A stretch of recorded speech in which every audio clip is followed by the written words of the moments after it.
Yo, I've done some grinding in between this episode and the last episode, so if my math is right, we should be able to start off here by making a cowboy outfit. So we're gonna do that. It was a good amount of hunting. I was kind of alternating between running the Great Roggy. I think I threw a Raytheon in there before going like, oh right, I was gonna make this cowboy outfit. So it required a bunch of stuff from the Roggy. It required some stuff from the Tundra, so I did a gathering quest. And again, nothing interesting. It didn't go anywhere that hasn't been seen.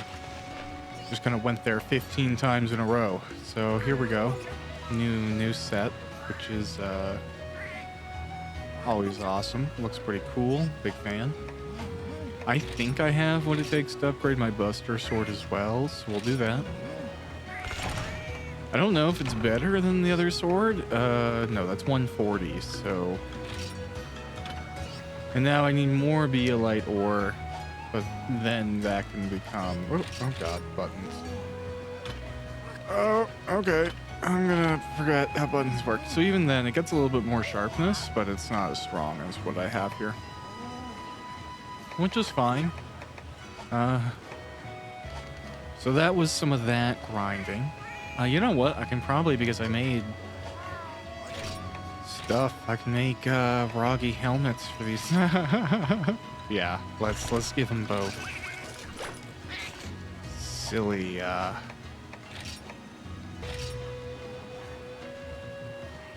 This one doesn't have a good. Oh no, did I only have enough for one? Whew, that is Oh, I need more wood scraps. Is that the case? Can I just not make scraps? Yeah, create scraps. There we go. Great.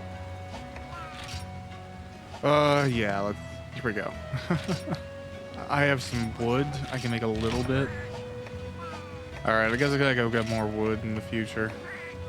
What does the plate take? Does it take wood as well? Alright, well, we'll give it 50-50 right now. Because this kitty does not have better armor. And then do the weapons take wood as well? Okay, well, interesting. Now I know what I need to go get some time. We'll stock up here. Okay. So, looking really cool right now. We're gonna go over here. And because I had run some gathering quests, and mainly the Tundra one, I brought back a bunch of Sootstone. I can get some stuff here. So first off is definitely going to be the mining point +1, because I want to start getting Beolite ore naturally, even if I'm not grinding for it. So we're going to get that. Probably not a bad idea to also get the standard beehive. Just to start getting extra honey, but I could save up and get the mining cart pretty easily. Yeah, we're a fair way out from needing to make a mass of mega potions, so let's go look at the upgrade really quick.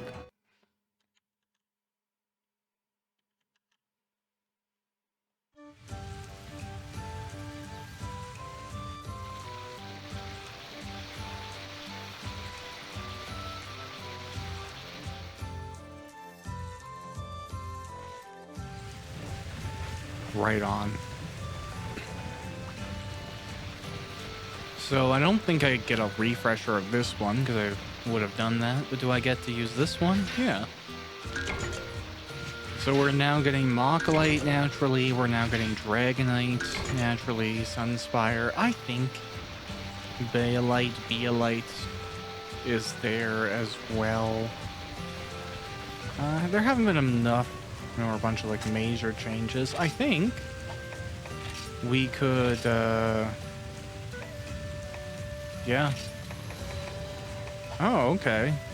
Maybe I should erase health flute and then give this tiger true health flute? Or did I mess it up? Yeah, okay, no, perfect. Let's give him true health flutes. Awesome. Okay, and then what do we want to do here?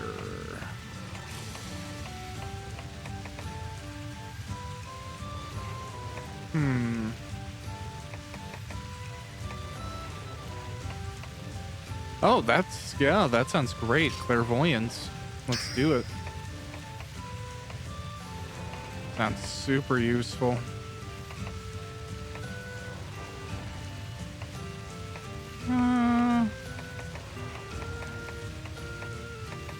Cure could be useful. Like, you never know when it'll come up, right? Speed of gathering is also pretty useful. Ultimately, I guess I could get them both because I have the points for it. Well, not the points right now, but I have the slot. So let's get Speedy Gathering first. And then we'll, we might come back around and do, Cure Flute. Or maybe because you're the healer. Yeah, I'll give you, you're the healer anyway, so I'll give you Cure Flute. Cool. Alright, great. Decisions have been made.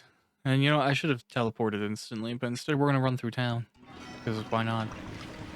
So I was thinking I could, of course, push these, but I also eventually will need to make progress on the guild side of things. And then when I was here last, I saw there was a, well, I have to talk to that guy.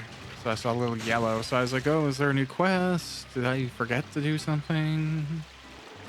Anyways, I have more armor now, so whatever I'm doing should, oh, right, I don't have to sit here. I was waiting for, like, some sign that I was okay. Alright, hello. A new drink quest is now available. Alright, great. Okay, there's a few of these that I have not, done. That one sounds pretty chaotic. Deliver special bamboo. Hunt the bear off. Okay, well, that's something I might do. But for right now, I wanted to make a little bit of progress in the offline guild. So, we'll start down here. Or we just gotta get an Ageros, so... might as well get out to it. Try the new gear out. This is kind of essential, just in the sense of, ooh, wow, there's so much stuff because it's a guild quest. There is some content that I want to do for this game, but you can only really get through the guild, I'm pretty sure, and yeah, why not? I might make a bit of progress here and then maybe do a village quest as well. That 3 raptor hunt seems pretty fun. Although the thing is about that 3 raptor hunt is... I don't know if it'll actually be super, super tough. I'd only say that... I don't... Wait, I'm looking for a bear. I don't know why I'm going here. Silliness.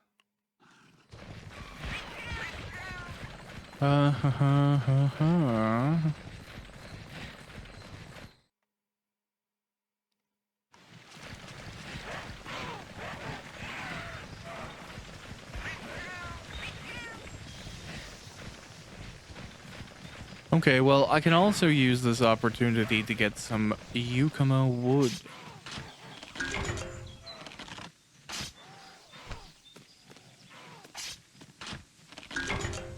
Because, yeah, you need it for the scraps, and... that's... I know you can get it more places, I'm sure you can. There can't be, like, that one spot, but that's the only one on the top of my head that I'm aware of. Hey, look. The reason that I'm here.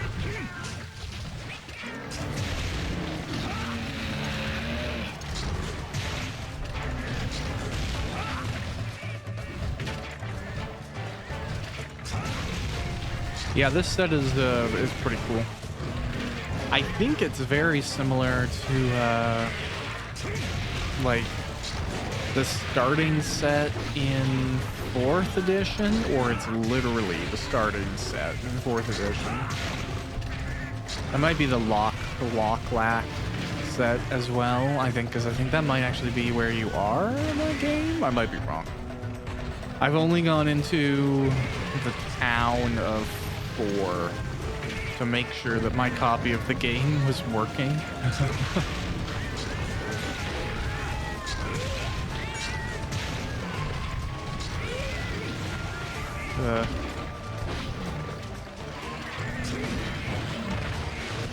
And I was curious as well, like how the game was going to look, because it's a 3DS title.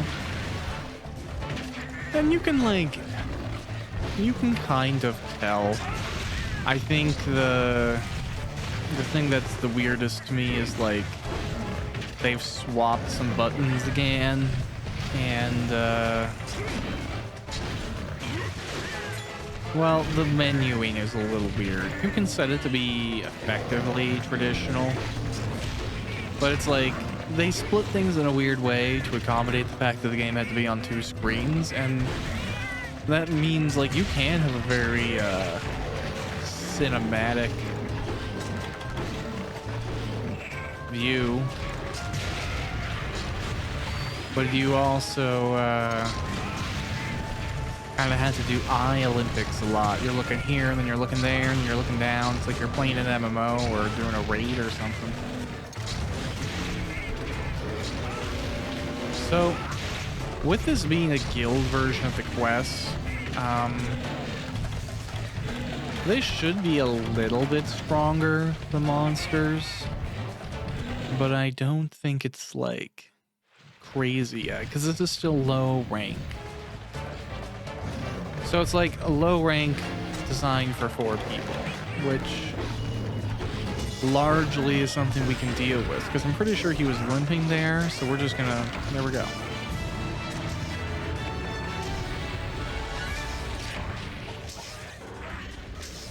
Always a good time.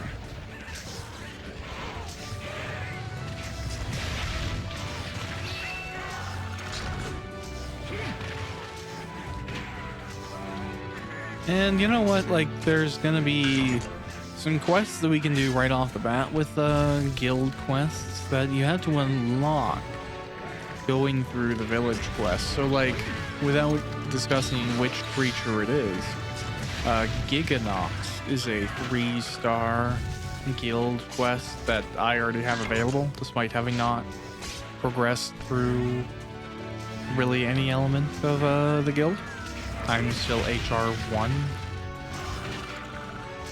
At least I'm pretty sure. Yep.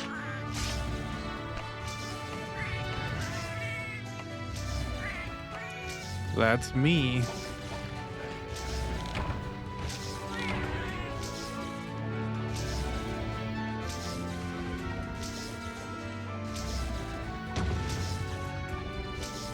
Oh, I'm sure it'll be fine though.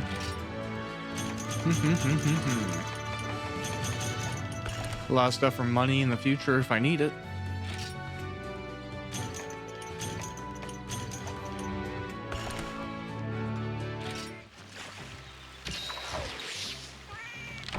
Alright, well now I'm all restored.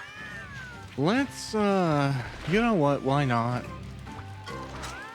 Let's try out this bird wyverns in a cage. What's the worst that could happen?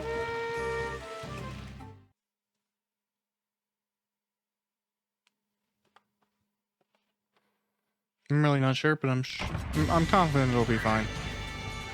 We get to go to an arena. We get all these first aid meds to ourselves. Mine. All right, let's see what is in store for us. Yeah, because if it's just this one at a time, like, no issue.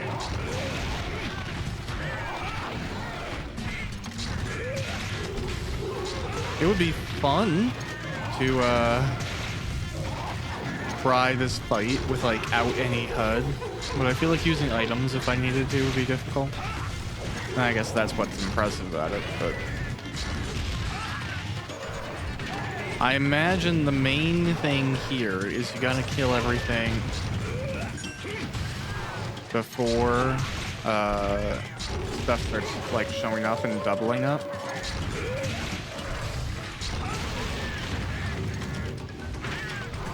Now it seems like he is getting knocked really easily. So, despite this of course being a pretty strong weapon in this context, this is an awful area to fight a raptor. Come on, let's get out of that little choke point.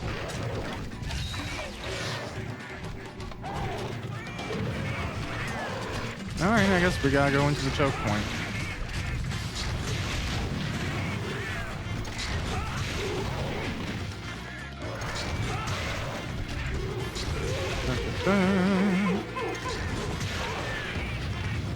Yeah, today I'm just kind of like waking up and playing Monster Hunter. I don't know. Every now and then I think we all go through emotional ups and downs, and sometimes I feel just drained, you know, like I couldn't get out of bed yesterday for hours. I tried, like I woke up, I stood up, and then just like I couldn't make myself do anything. It wasn't possible. So I just kind of didn't. I couldn't. I just kind of laid there. And then eventually I got up and a bit of a day happened. And you know what? That doesn't really happen to me all the time anymore, but when it did, I played a lot of Monster Hunter. I think it might even be why I got good at it in the first place. Is like, I shut down a lot when I was young. And I would usually shut down with a video game, and Monster Hunter was it. That was, it was deep enough, but you could also like hit a groove, you know? Actually, in that note, it's kind of hard to talk when I'm playing Monster Hunter, and it's why I probably end up talking about random stuff so much. Because if I was just talking about the game, it would be like this weird, kind of like sensory sort of discussion, like roll.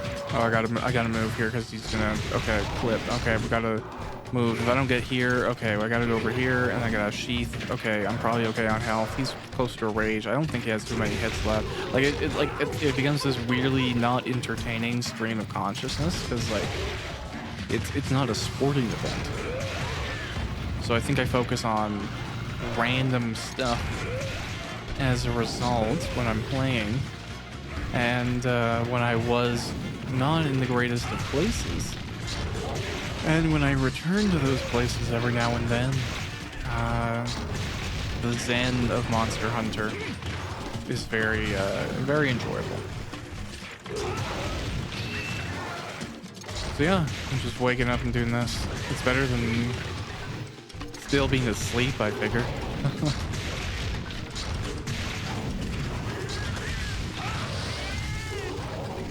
Who knows though? Maybe it isn't. I don't know. I think sometimes people measure how much fun they're having by how successful they are. And I understand the mindset and like the intent behind it and the fear that it kind of represents. Because who doesn't want to be as ideal as they can be? Who doesn't want to be successful in their ventures? Sometimes you do have to be able to be self-satisfied. Even me, I understand the issues though. I'm self-satisfied as heck, and that doesn't really modify whether or not I get to do the things I want to do. You gotta play the game to some level, and I'm not always good at recognizing what is a game. I'm good at games, generally. If there's something to do, there's a mechanic to interact with, something to understand. I'm not going anywhere, by the way, because I just imagine he's going to show up. I don't think there is anywhere else to go. But, yeah.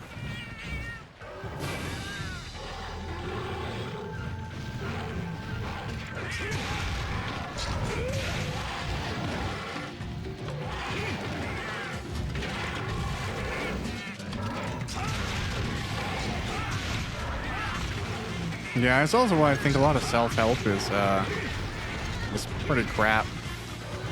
You know, I've read a fair amount of those books, but so much of it feels like a trap, and I detest when things like that get to a point where they're like referencing something supernatural, and that can encompass religion too, because I feel like it's an unhealthy thing. There's so many people who are like, I'm some medium for some far-off entity outside space and time. And like, hey, I don't understand reality. There could be like 7 fourth dimensional entities watching me right now, being like, yeah, this fucker, he doesn't know what he's talking about. You know, whatever. Like, there's no way to know that. We don't have the ability to process that level of reality at this point in time, so I'm not going to stress about it. But I feel like it's an unhealthy thing, given that we can't confirm it, to put our eggs in a basket that depends upon it. So, I don't know. That type of stuff, you know, self-help in general is a lot of mumbo jumbo, because largely it's anecdotal. Because like a self-help book that gives you actual information you can use to help yourself is called a textbook. A self-help book is an attempt to help you that doesn't include any specific evidence. It's usually just like, if you really believe in yourself and you keep on trying, eventually you'll see what you're talking about. And it's like, that doesn't fucking help anyone. But the issue is like, it's sold to people who can't really identify good information in the first place. That's why they're looking for help. So the difference between a platitude and a legitimate like plan is effectively indistinguishable. You know, the fancy words put in a nice order seem the same as a legitimate and practical like method of moving forward, because you don't have the skill set required to distinguish them. You literally can't go, okay, this is good because of this reason and this reason and this reason. This one's bad because of this reason, this reason, this reason, because they seem the same. And that's exactly the target audience for a lot of those self-help books, is people who can't distinguish legitimate evidence-based advice from personal examples, anecdotes, and straw man arguments, so to speak. Which is tough, because you can't really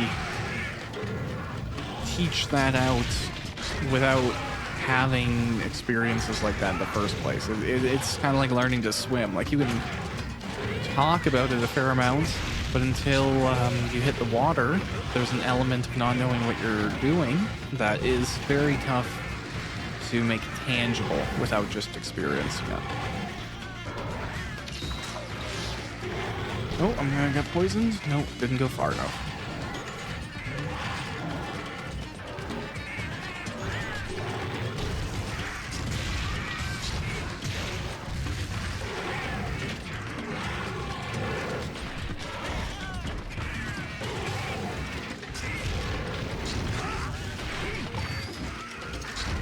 You know, on that note, though, I do wish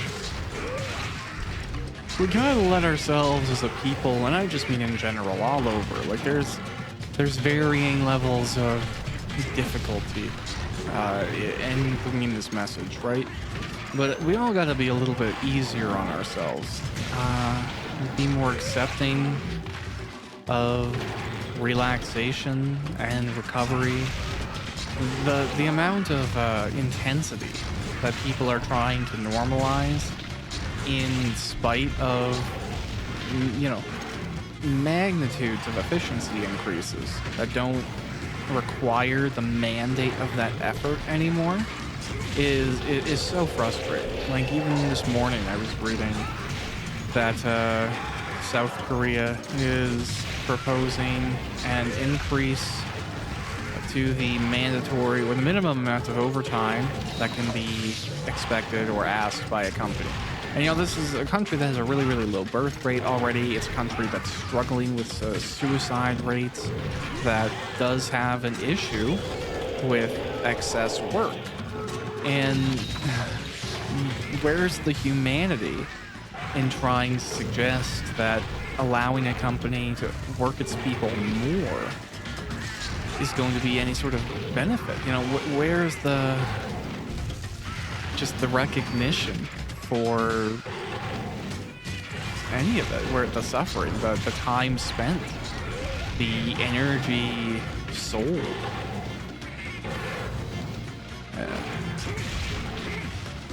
I struggle with that a lot, for sure. I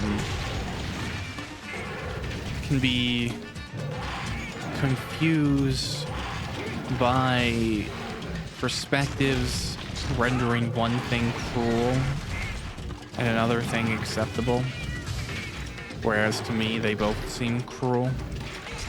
And it's kind of confusing. You're like, okay, are we being mean, or are we not? Are we pretending this is nice?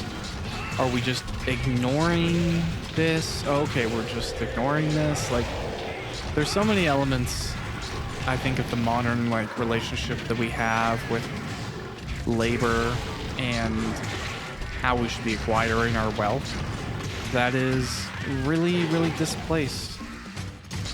And it's kind of confusing.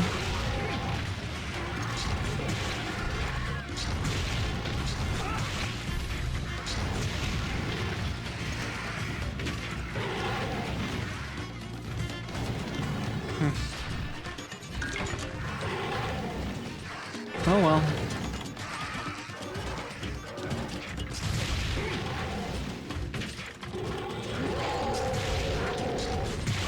Like, you know, this is an example. It's not, you know, inherently the case where I'm existing right now in my life, but I've definitely had it in the past where, you know, you have somebody in a position of authority, and they can make any critique of you or any ask of you, and they can effectively be as demanding as they want. And I feel like society, by and large, will justify any ask. A lot of people will be like, oh, well, you know, that's business, and that's what you got to do. Or, you know, they'll find some excuse to justify any ask. But the inverse isn't allowed, right? You can't make any critique. You can't action on whatever you feel is best. And, you know, there is, of course, a position of ownership, especially if someone, like, owns a business. I recognize that. But there's just as well, like, that seems to give way too much allowance. And people can get away with way too much because they own something. And anytime you start talking like that, you're in a creepy zone. There are some concerning concepts being played with.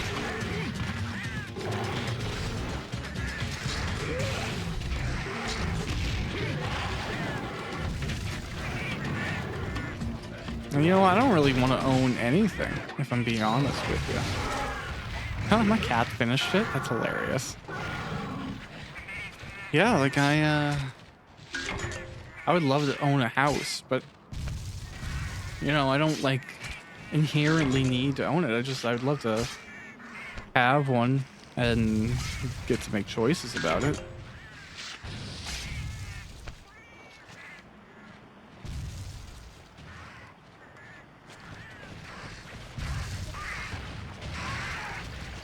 You know, there's concepts where, like, you could lease a house for your lifetime. I think that's actually what you do in China. I don't usually like to agree with the Chinese government, but like that's a kind of an interesting concept that I think could be expanded, because like permanent house ownership means that, there's nothing wrong with keeping an ancestral home. That's not what I'm going to knock.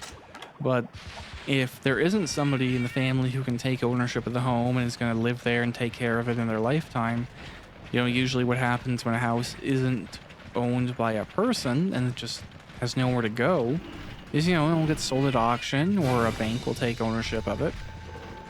And that kind of keeps the house out of the pool of places. Sure, it might go back for sale, but it could just as well become some part of a portfolio. It could become some rental property. It could get moved away from somebody who just wants to find a place to live.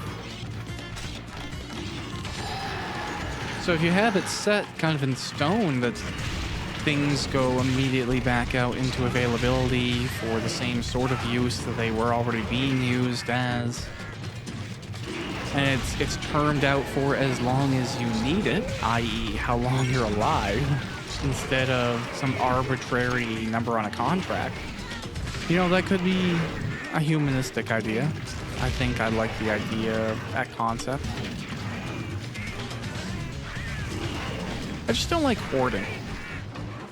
And I like stuff. I like having things. I like having a place for my things.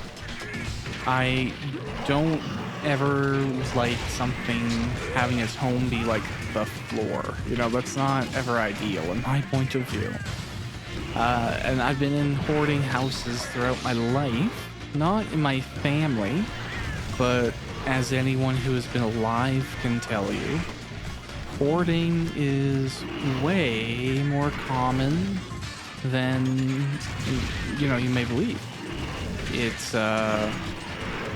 kind of shocking, and it also explains a lot of things, like why pest control is such a big thing.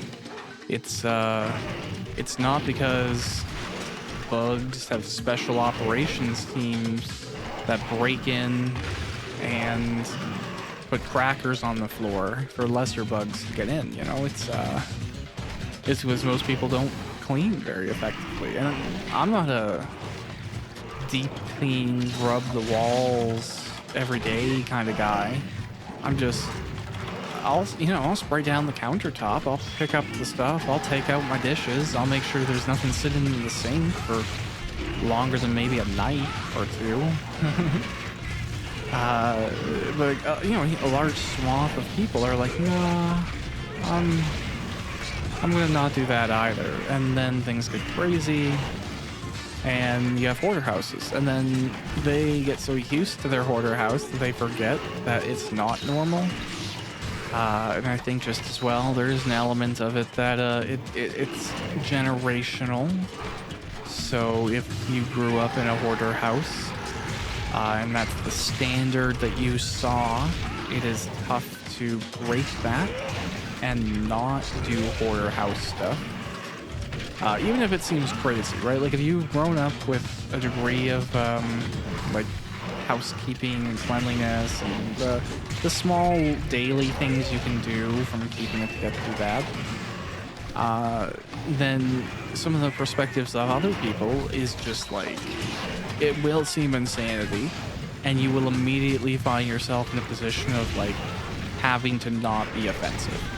And that's tough. It is tough to deal with that. And I think just as well, if somebody doesn't have their hoarding normalized, they live with a lot of shame, and then they don't seek help. And then, it's the same thing as if it was normalized, where it keeps on going. I have made the mistake of putting myself in a position where I tried to clean somebody's like hoard a bit, and not like make it right, not like fix it, but like carve out enough space to do something because we had to be in that space. And it's just such a it's just such a futile, frustrating effort. I could never do it professionally, if I'm being honest. And then you see it repeat, and yeah, it's tough. It's tough because it becomes like, well, I don't know if that's accurate. I don't know. It's a lot of things, but I think it transcends class. Because I've seen people in a lot of wealth levels have issues with hoarding. I would argue, you know, it could be, you know, associated with trauma from not having a lot. I do think everything I've read and heard about it is it's associated with OCD in the brain. And anything OCD is really, really, really difficult. Like, I wouldn't be surprised if I legitimately had OCD. I have a bunch of repeated patterns that if I don't do them will really make me stressed. I usually have to like walk around my living room like I want to say 3 or 4 times, but that's wrong. I usually have to walk around my living room and the kitchen 6 to 10 times every night before I can go to bed. I have to touch the burners. I have to make sure everything that creates heat is unplugged and turned off. I have to put my hand in the oven. I have to make sure the door is locked. I have to make sure the front door is locked, the patio is locked. I have to check the knobs. I have to physically touch them too. I can't just like look and be like, yep, that looks locked. No, I have to physically walk to the door, push on it, pull on it. And then there's times where like I'll do that routine. I'll like walk around. I'll make sure all the lights are off. I'll make sure everything is unplugged. I'll make sure everything's turned off. I'll make sure nothing is creating heat. The oven's off, etc., etc. The kettle isn't turned on. Then I'll go to bed to read for a little while. And then it's like enough time has passed where it doesn't feel like the routine's stuck. So I have to go do it again. And then I'll be out there with like my reading light tapping fucking burners on the oven. And it's not fun, and I very much it has to happen. I don't even challenge it. It's just like, yep, gotta do this before going to bed. Leaving the house is really difficult. I usually have to do that exact routine. I have to tap all the ovens and burners and make sure everything's unplugged and everything's turned off. And then I have to make sure the windows are closed and the patio's closed. And I have to decide which lights I want to leave on so that the cameras have the best view. And then, geez, after that, I have to deal with locking the door. And locking the door can be difficult. If the routine's stuck and I feel confident that the oven and stuff isn't on, I usually can lock the door. And then I will try it like 3 to 6 times. I'll just like pull on it, push it into place, feel it lock, try it again, push it into place, feel it lock. And like when I say feel it lock, like you can kind of like pull the door into the frame so it's like really firmly set up. And then when you try and turn the knob and pull, you can feel it like get out of that set. And I push it back into that. The issue is sometimes if that doesn't set and I don't trust that the routine was good, I have to unlock the door, go back in, walk around, make sure that all of the things that I talked about are okay, and then I can try and re-lock the door. And I get really stressed if I can't remember that I locked the door. So usually like I'll do it like, 3 to 6 times. Sometimes I have an overlock that goes like over the regular lock. It can only access externally.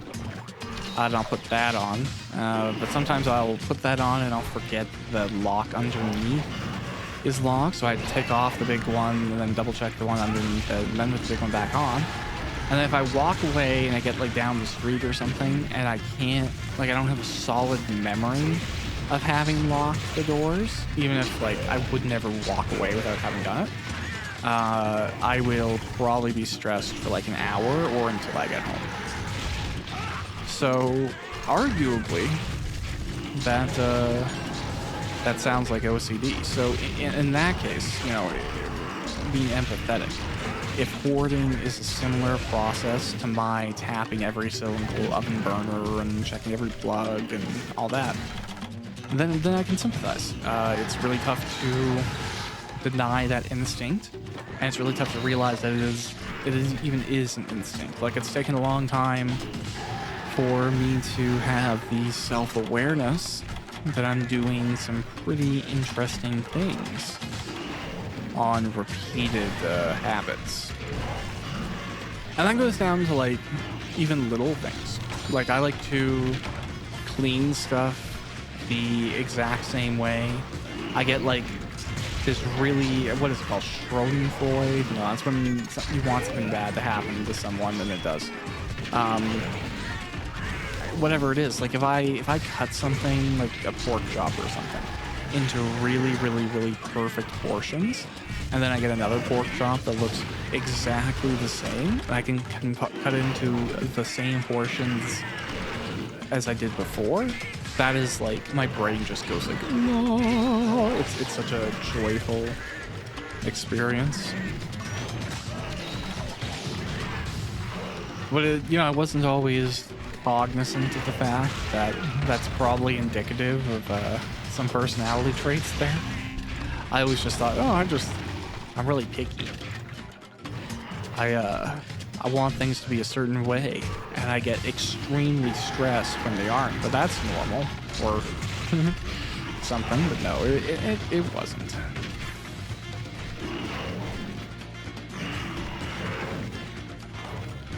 It's tough too, because when you have something like that, and it's a regular part of your life, similar, I guess, to hoarding, it is embarrassing, and you don't really feel like people are going to relate to you about it, so you tend to just hide it because it's easier. You know, like, I've asked you know, like, questions that are legitimately, for me, like, possibly educational. Like, you know, I've asked people, like, how do you leave your house easily? And they're like, I lock the door and go outside, and I'm like, oh, okay, I'm sorry, never mind.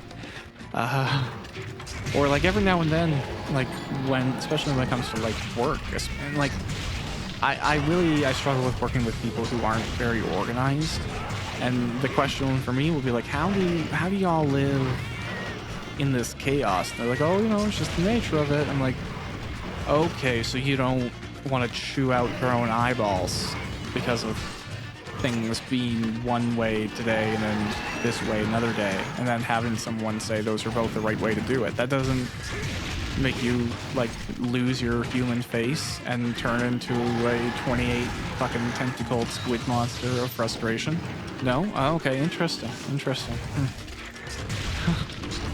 So, you know, fun times.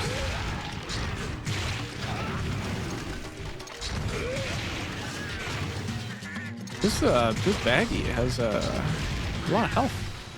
I would have figured he'd have less health because it's one of these just like triple hunts. So you figured the HP would be a little bit split, but no, I guess not. Okay. Well, I hope it's a good drink that we get after this. I can't really see how this contributes to making a beverage to bring it all back to what I'm actually doing.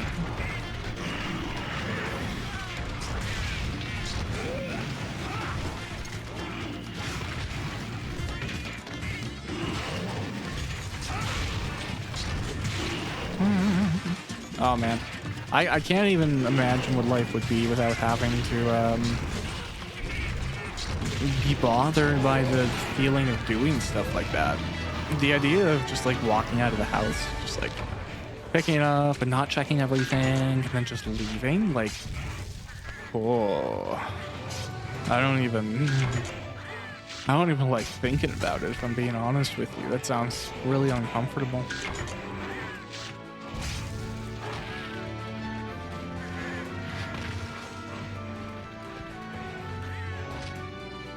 Yeah, not from me.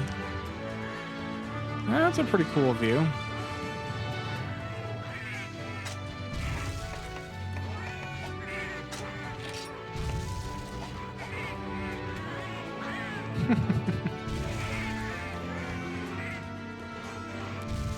Kinda cool. There's desert in the background. It's shifting in like a pretty interesting way. It's like stretching, but it's also experiencing a wave. That's a cool effect. Just like look at it. I think that's pretty well done. I wonder if it's not even the image isn't even moving at all. No, I think it's moving at some level. It is stretching at some level. It's a smart way to do a background. Well, a lot of stuff from that hunt. Nice.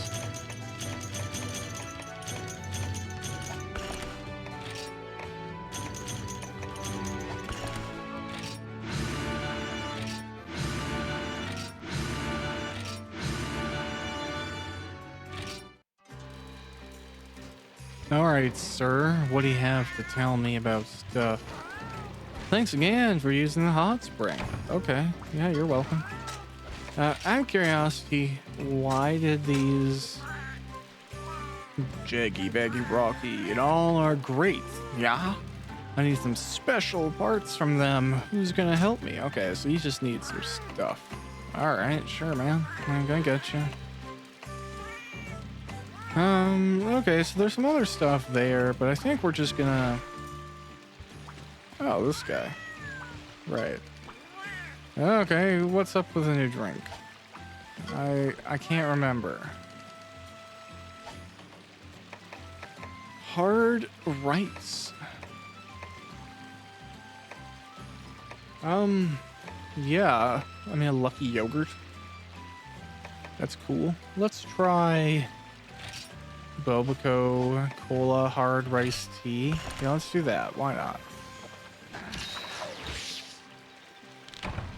I could use exactly this opportunity right here before me. Just sit in a bath, hot spring, not have to do anything for like a while too. Okay, cool. Got another token. But I mean like a while. Like I want to sit in a hot spring and be like, I don't have to do anything for like 6 years. That would be pretty comforting.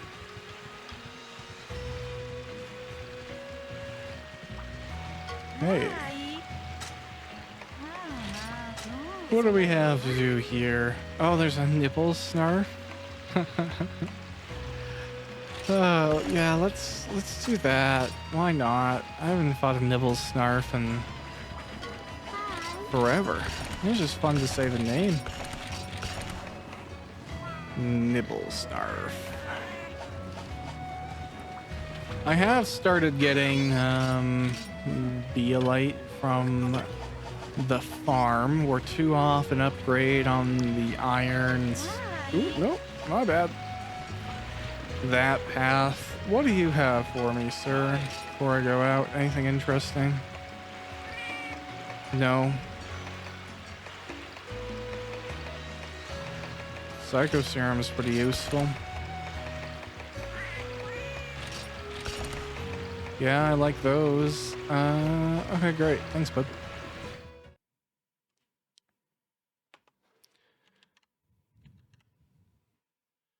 Wow, has it already been?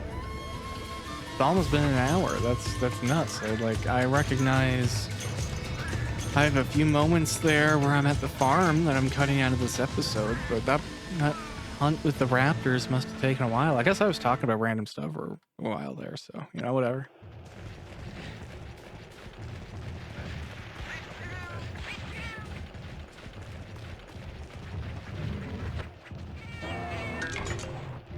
I'm just curious if there's gonna be anything here. Nah, I got tons of bitter bugs somewhere. Nibble Snarf, I'm going to bet is gonna be right out in the desert. I wouldn't see any reason that, that's not a cold drink. Yeah, I see no reason why it would be hanging around some silly, regular terrain. Nibble Snarf is, I believe, based... Is this it? Okay. I think Nibble Snarf is based on... Oh god, it's like a underwater purple thing. I can't remember. Something with a G. A monster from Try.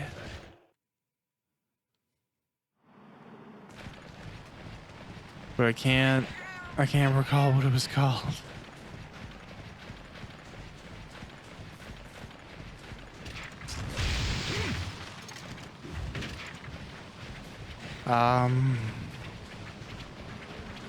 Yeah, I can see it in my head right now, but I have no idea what it is.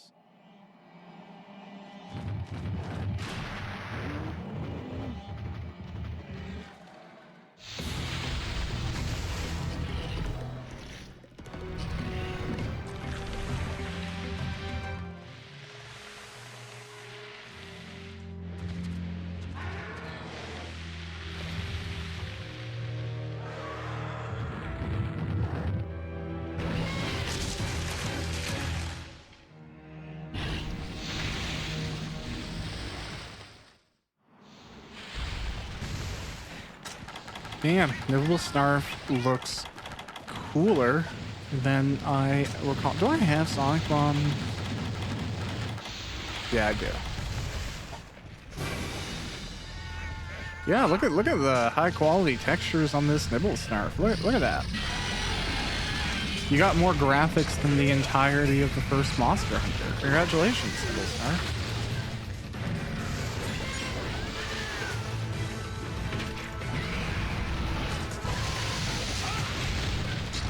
Okay, so it expels behind. Wow, I've never seen that eye as clearly as I have right here. I mean, it really goes to show the benefit of upscaling old games. Because, yarp.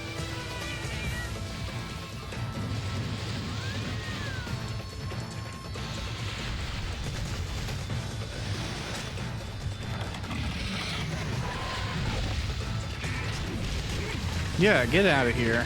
Come on, let's fight. Let's fight for real. Oh. Yeah, you want to create a cinematic moment with me? Let's do it. Look how good a job we did. Some big sworded cowboy out fighting crazy monsters. I was behind it, and that was my fault. I'm not even upset.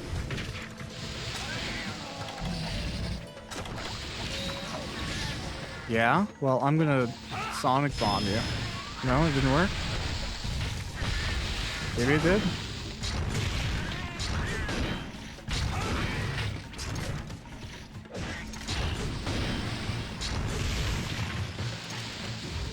Oh, okay. Does it literally? Like, what's up? No?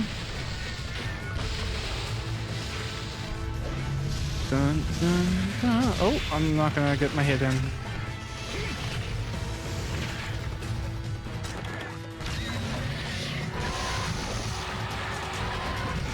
Man, he doesn't really have a non-dangerous side, does he? Oh, I'm gonna get hit. Yep.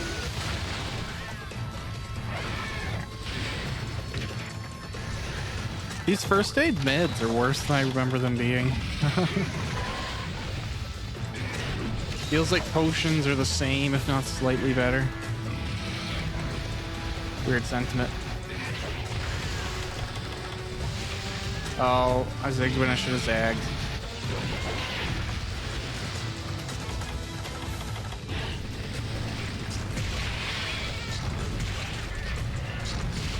We'll try and get some hits in, but if those gills come up, I know I gotta get out of the back. Hey, nice. Now I don't even have to heal.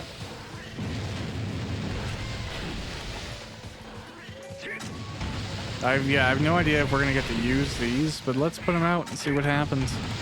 Ooh. Yeah, that was less than ideal.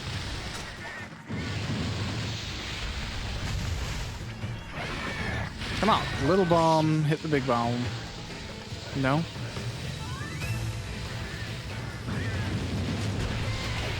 Oh, did it eat it? Oh. Oh, nice. I actually didn't know that was a thing. So that's cool.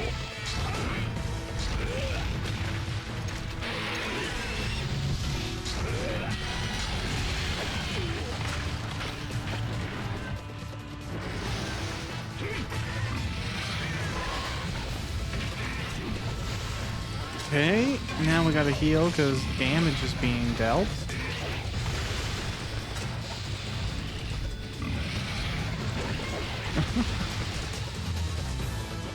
So cool.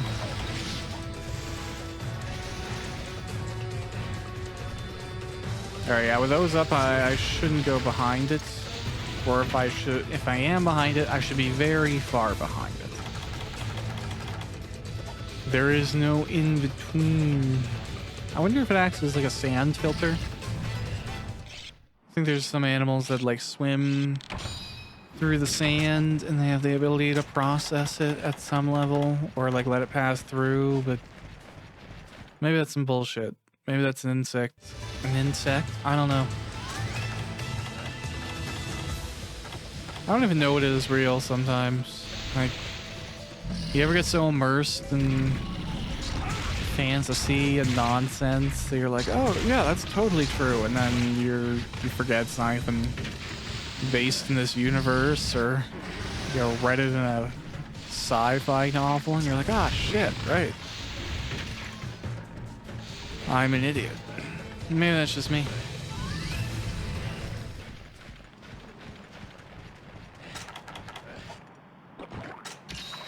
It's a shame there is that tiny little bit of clipping with my poncho, but it's really tough to deal with cloth.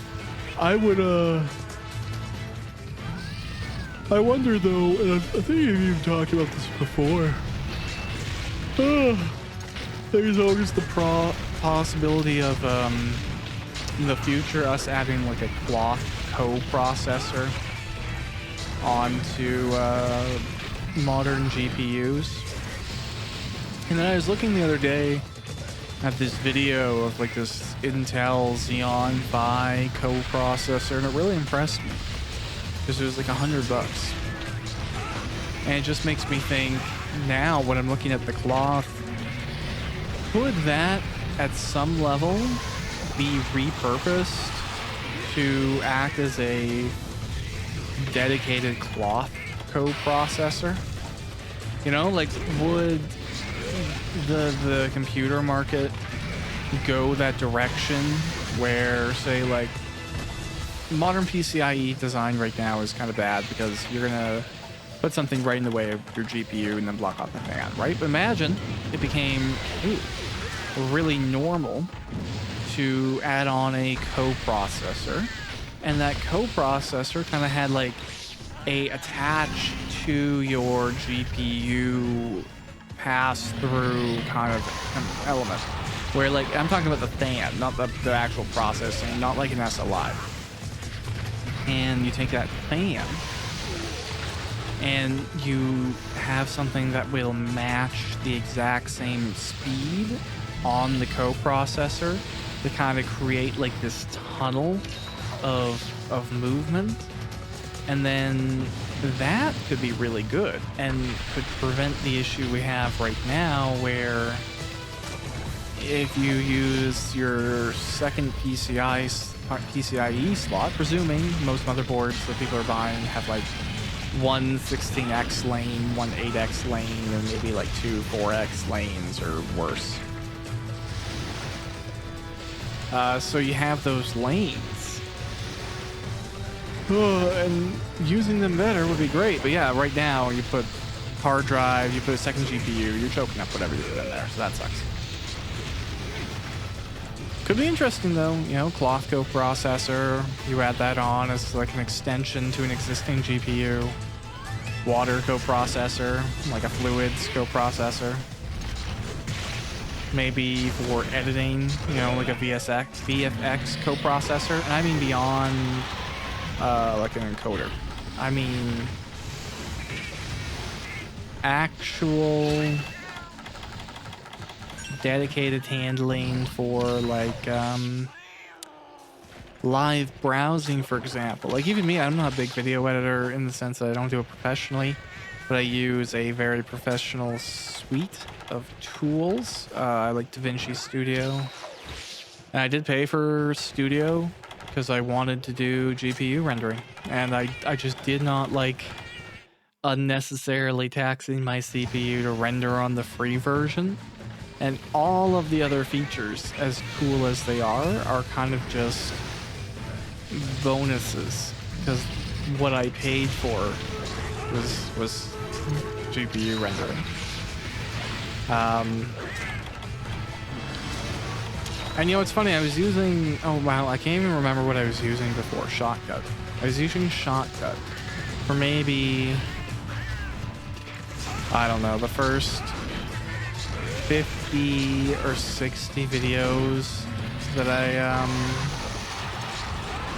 did on this channel.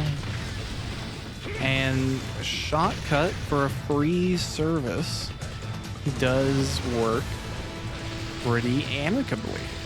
It does a lot. It has good built-in transitions. I like the track, you know, system, splitting stuff and bringing it together and all that. It all worked well. So, yeah, no complaints. I was encountering glitches near the end of my time with the product. I would have issues when I saved, when I rendered something out and then I closed the product. It wouldn't actually close properly. It would like fail and then fail to respond, and then it would eventually be like hard closed at the OS level. It didn't do it by itself, which was frustrating for me, especially as I was starting to make bigger videos. It kind of felt like I had to restart it after using it every time, and then eventually it grew too frustrating. So even though it did offer GPU rendering, which was really nice, I also grew out of the program, and now I kind of rise up to whatever I have before me. So I play around with some VFX, and a great way I'm practicing is making animated maps for D&D. And you know, there's a lot of great intro level VFX stuff that is also really applicable in the context of making animated maps and practicing. So like even just noise, literally like the random fog or something, practicing doing that, practicing getting it to move, getting the pattern of the effect to repeat so that it doesn't look like a still image just kind of awkwardly moving, you know. Practicing that was great for doing a desert map. And then I did a different version of it with a sailing map.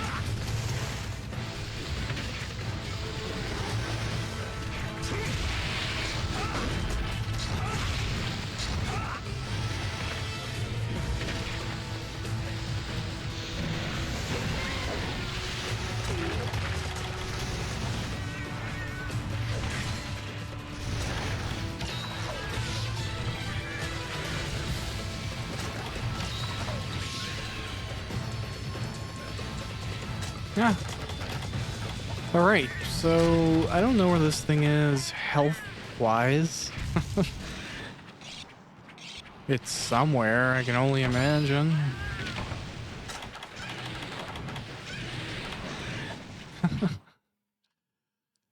I think it's funny, if I flick through my items quick enough, the upscaling won't catch up right away. So like for a moment there, it'll look extra blur.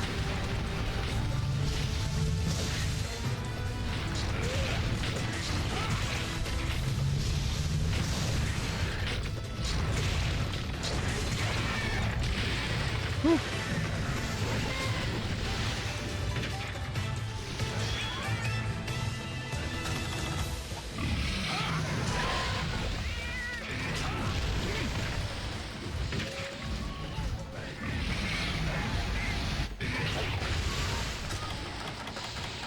I think I need to go get some food after this.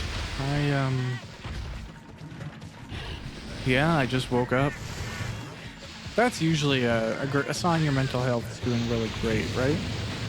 When you wake up and don't even think about sustaining yourself, just go, ugh, what do I need to do?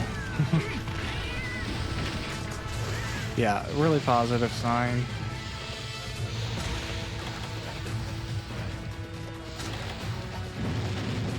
Oh, that was a mistake.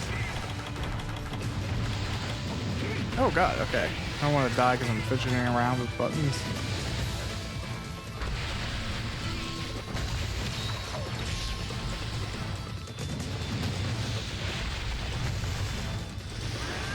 Okay, a lot happening here. I kind of feel like I really need to upgrade that one cat's weapon. Like, it's funny and all to watch him walk around with a fake mustache.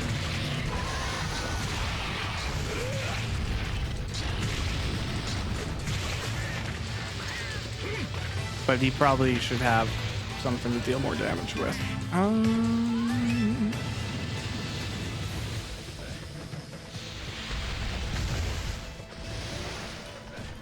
Yeah, I don't have any higher level healing left, do I? That is hilarious. This guy is like eating through my stocks. I'm so bad at nibble snarf hunting.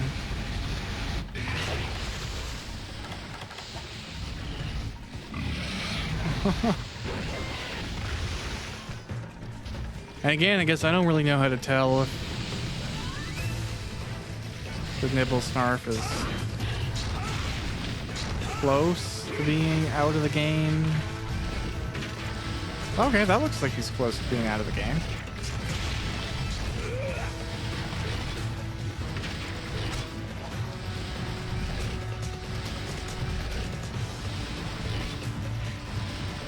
Are you gonna... Okay.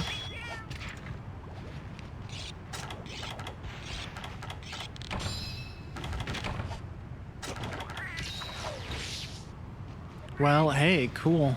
We'll take that.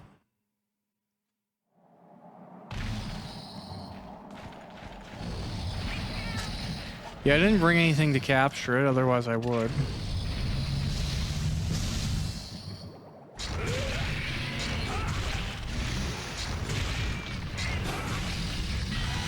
Oh, come on, Cap. I was in the zone.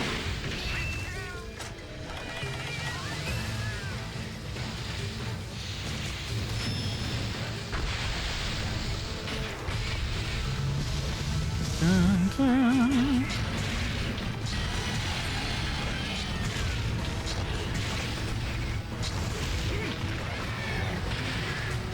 Okay. These are good things, but I also need... Ooh. Okay, I was fine. Great.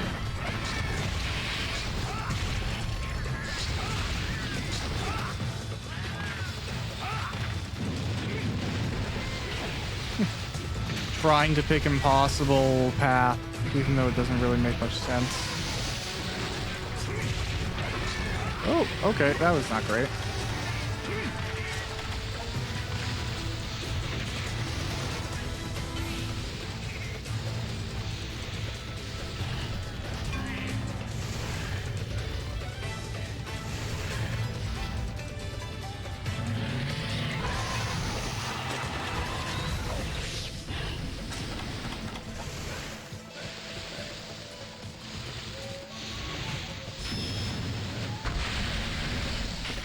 Okay.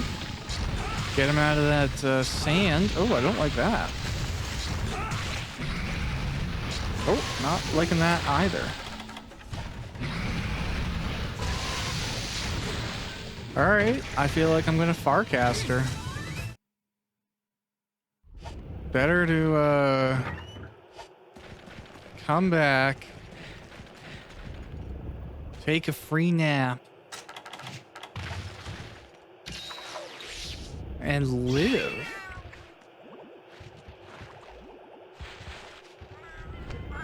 Than it is to throw a card away for no good reason.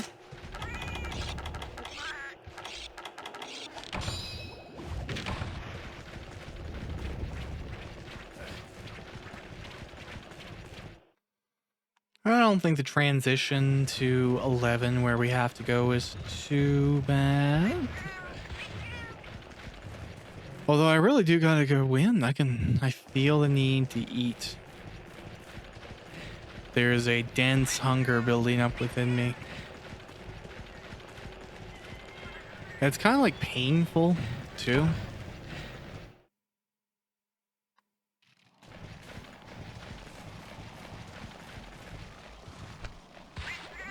If that makes any sense anyways. Alright, charged headshot number 2.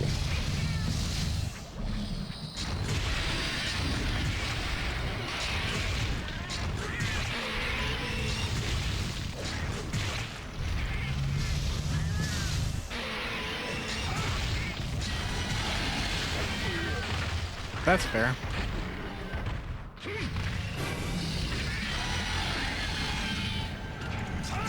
There we go.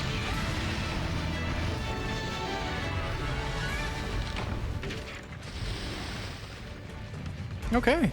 Oh, it's Gobel. That's what the thing is. I was thinking about the G. Gobel is the thing this thing is based on. And that thing is like purple. And it has spikes it shoots. And it's largely underground. It's kind of like based on like a lamprey type deal thing. And the Nibblesnarf, I don't know. The Nibblesnarf's based on a few things, isn't it?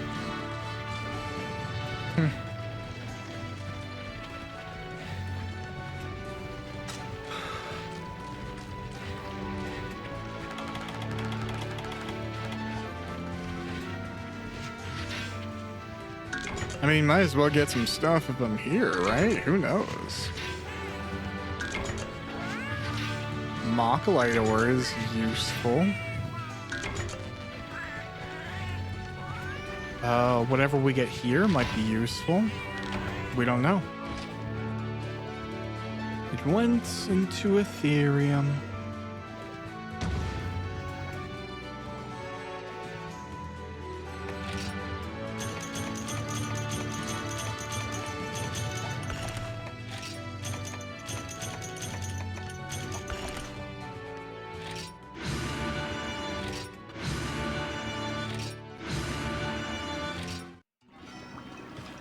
Alrighty, Roo. That is some Monster Hunter Portable 3rd.